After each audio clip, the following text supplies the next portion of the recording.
Okay, good morning, good evening, good afternoon, class, whenever you're watching this.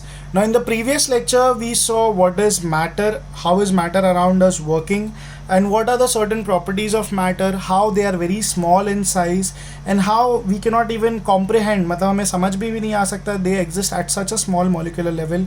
Then we came across certain characteristics, or that is the properties of matter which they exhibit. For example, particles of matter are continuously moving, or particles of matter continuously attract each other, or particles of matter have space between them. The example of Nimbu Pani, I hope you remember. Now, matter exists in certain forms. So there are basically three states of matter that we are going to focus on. That is solid, liquid and gaseous. The fourth state is plasma. The fifth state is Bose-Einstein condensate. Now that is basically not in a syllabus, so we are not going to focus on that. Okay, so these states of matter arise due to the variation in the characteristics of the particle of matter. Very important. Her element के, हर property के कुछ ना कुछ reasons होते हैं. तो किसी भी एलिमेंट या किसी भी फॉर्म ऑफ सब्सटेंस को वो सॉलिड, लिक्विड या गैशियस फॉर्म में एग्जिस्ट करने के लिए एक सर्टेन लॉजिकल रीजनिंग है. तो we are going to go through that. Class, please make sure you write down these notes because we are making a definite part of the section of your textbook to be very simple for you guys. So please make sure you're writing this. If you don't, then Mata Rani ka paap lagega. Okay, so the first state we come across is solid state. Solids have a definite shape, distinct boundaries and fixed volume and negligible compressibility. Solids have a tendency to maintain their shape when subject to outside force. Now पहला जो point है, कोई भी solid है, जैसे कि for example ये pencil है. अब ये पेंसिल के पास क्या है, एक डेफिनेट शेप है, उसकी डिस्टिंक्ट बाउंड्रीज है और उसकी एक फिक्स्ड वॉल्यूम है जितना वो अपने डिमेंशंस को बना सकता है, एंड नेग्लिजिबल कंप्रेसिबिलिटी. इसका मतलब ये है कि अगर मैं पेंसिल को ऐसे प्रेस करूँ ज़ोर से तो ऐसा नहीं होगा यहाँ पे वो छोटी श्रिंक हो जाएगी और यहाँ पे बड़ी हो जाएगी. तो please make sure of that. Solids have a tendency to maintain their shape when subjected to outside force.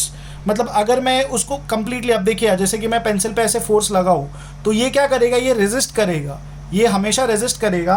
और अगर मैं ज़रूरत से ज़्यादा फोर्स लगाऊँ, सॉलिड्स में break under the force but it is difficult to change the shape. अगर मेरे पास पेंसिल यही है and I don't want to break it, but if I apply too much of force, see you can, if you observe carefully you can see the pencil bending a little bit. Okay, तो ये जो bending हो रही है pencil की, तो pencil अपना shape maintain करेगी बट वो रिजिडिटी हो सकती है, बट वो अपने शेप को चेंज नहीं करेगी. तो this is the third point. Solids में break under the force but it is difficult to change the shape of the solids and hence they are also called as rigid. So that was the definite part about solids. Now coming to the liquid state. Okay, liquids are basically they have no fix shape but have a fixed volume.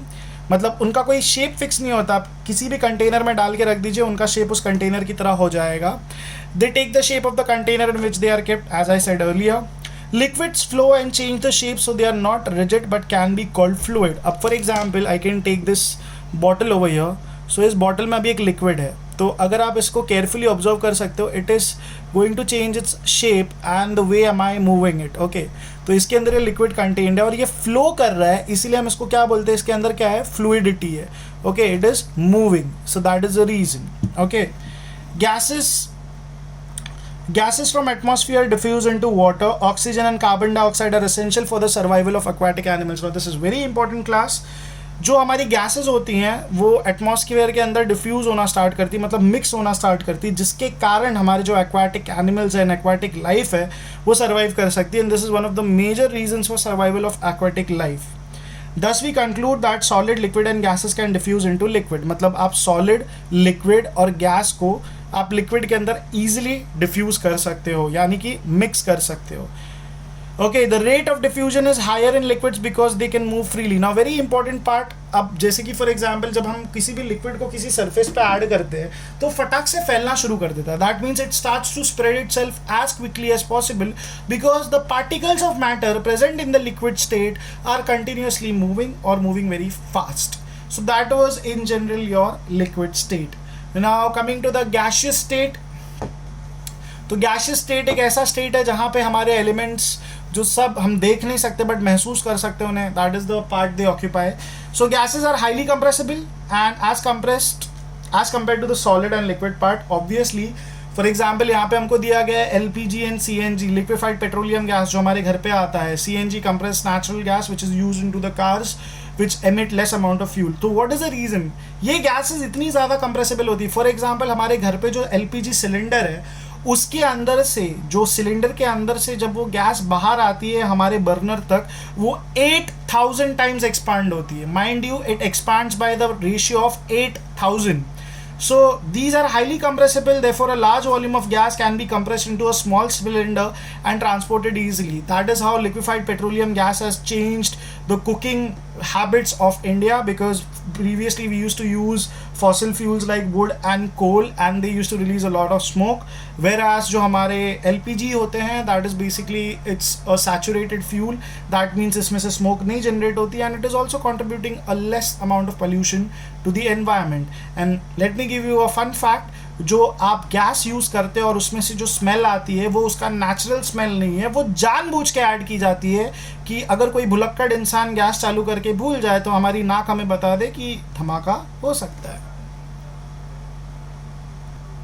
Continuing with the topic, due to high speed of particles and large space between them, gases show the property of diffusing very fast into other gases. Example, cooking of food. अब imagine कीजिए आप घर आते हो school से थक हार के, एंड जैसे आप घर पे पहुँचो अचानक से आपको पिज़्ज़ा की स्मेल आ गई, अचानक से आपको your favourite dish which ever your mom कुक्स उसकी स्मेल आ गई. तो वो कैसे आती है? जैसे आप स्टेयरकेस चढ़ने लगते हो वहीं से आपको खुशबू आने लगती है. तो इसका मतलब क्या है?